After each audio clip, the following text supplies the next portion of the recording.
শুধুমাত্র ছোট্ট একটা ট্রিক্স জানা থাকলে কিন্তু আপনারা বাসায় এরকম ঝুরঝুরে পারফেক্ট মজাদার ফ্রাইড রাইস তৈরি করতে পারবেন, একদমই রেস্টুরেন্টের মতো হবে। তো চলুন রেসিপিটি দেখে নেওয়া যাক।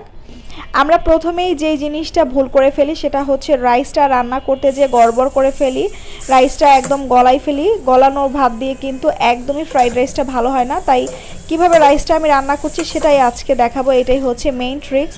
এখানে আমি 250 গ্রাম পোলাওর চাল তেল এবং লবণ দিয়ে ভেজে ডাবল পানি দিয়ে একদম ঠিক পোলাওয়ের মতো করে রান্না করে নিচ্ছি।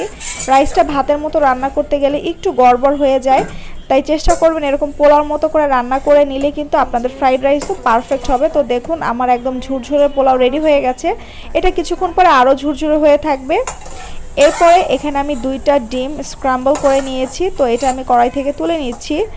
এখন আমি কড়াইতে সামান্য তেল দিয়ে কিছুটা পেঁয়াজ আর কাঁচামরিচ দিয়ে দিলাম। এর মধ্যে দিয়ে দিলাম বোনলেস চিকেনটা আপনারা যত দিবেন ততই মজা, চাইলে এর সাথে চিংড়ি মাছও অ্যাড করতে পারেন। দিয়ে দিলাম আদা বাটা এবং রসুন বাটা, এরপর স্বাদ মতো লবণ এবং দিয়ে দিচ্ছি গোলমরিচের গুঁড়া।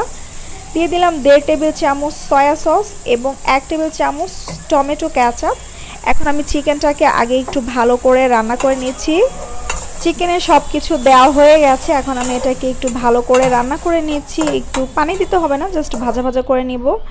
এরকম হয়ে আসলে এর মধ্যে আমি ভেজিটেবলসগুলো দিয়ে দিব। আমার কাছে যে ভেজিটেবলস ছিল সেটা দিয়েই আমি ফ্রাইড রাইসটা করে নিচ্ছি। এখানে আমি কিছু মটর, ক্যাপসিকাম আর গাজর দিয়েছি। আপনারা চাইলে কিন্তু বরবটি, বাঁধাকপি, আপনাদের ইচ্ছা মতো ভেজিটেবলস অ্যাড করতে পারেন।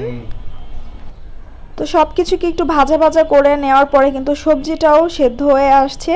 এই পর্যায়ে আমি সেই রান্না করা রাইসটা এর মধ্যে অ্যাড করে দিচ্ছি।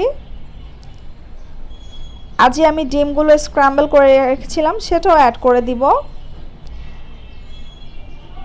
তো সব কিছুকে ভালো করে এখন হচ্ছে মিশিয়ে নেওয়ার পালা।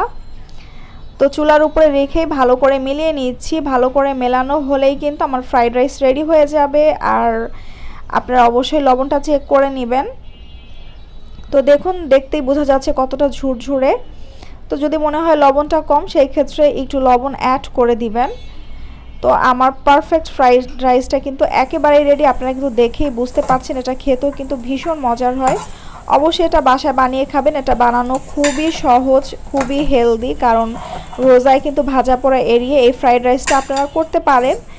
আর অবশ্যই ভিডিওটি একটু শেয়ার করে দিবেন যাতে অন্যরাও এটা দেখার সুযোগ পায়। অসংখ্য ধন্যবাদ সময় নিয়ে এই ভিডিওটি দেখার জন্য। আর কার কেমন লাগলো অবশ্যই আমাকে কমেন্টস করে জানাতে ভুলবেন না।